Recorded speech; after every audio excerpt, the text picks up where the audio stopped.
నాకేమైనా వంట చేసి పెడతావా? ఇద్దరం వచ్చాం, నాతో పాటు ముగ్గురు ఉన్నాం. బాబు కూరకి వెళ్తావు, పుస్తకం ఇస్తాను. ఎంత ఎంత ఎంత తెప్పిస్తావు? 100 రూపాయలు మాంసం. 100 రూపాయలది నాకు సరిపోదు, మరి నీకు మరి వాళ్ళకి? పోనీ 200 తెప్పిస్తాము. 300 అయితే ఓకే.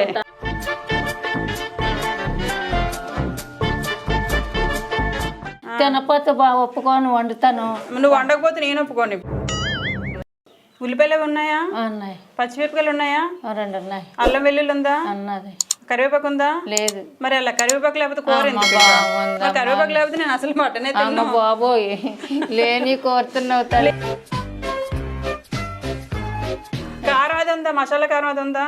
కారం, మసాలా కారం లేదండి. మసాలా కారం లేకపోతే మటన్ బాగుంది. బాబోయ్, ఇన్నోటంటే నేను ఏం చెప్పింది, మామూలు కారమే. మరి రైస్ ఏ రైస్ తో వండుతావు? ఒక కోట బియ్యమే. కోట బియ్యం నాకు పడవు. మరి ఎలాగా? మరి తెప్పించావు 200 అవి కూడా. బియ్యం నీళ్ళేసి వండుతా, పాలేసి వండుతా? మా అమ్మ తల్లి.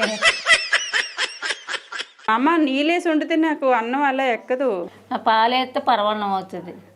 అలాగే తింటాను, నాకు అలాగే, అందుకే ఇంత తెల్లగా ఉన్నాను నేను. పాలన్నం తినబట్టే రోజు.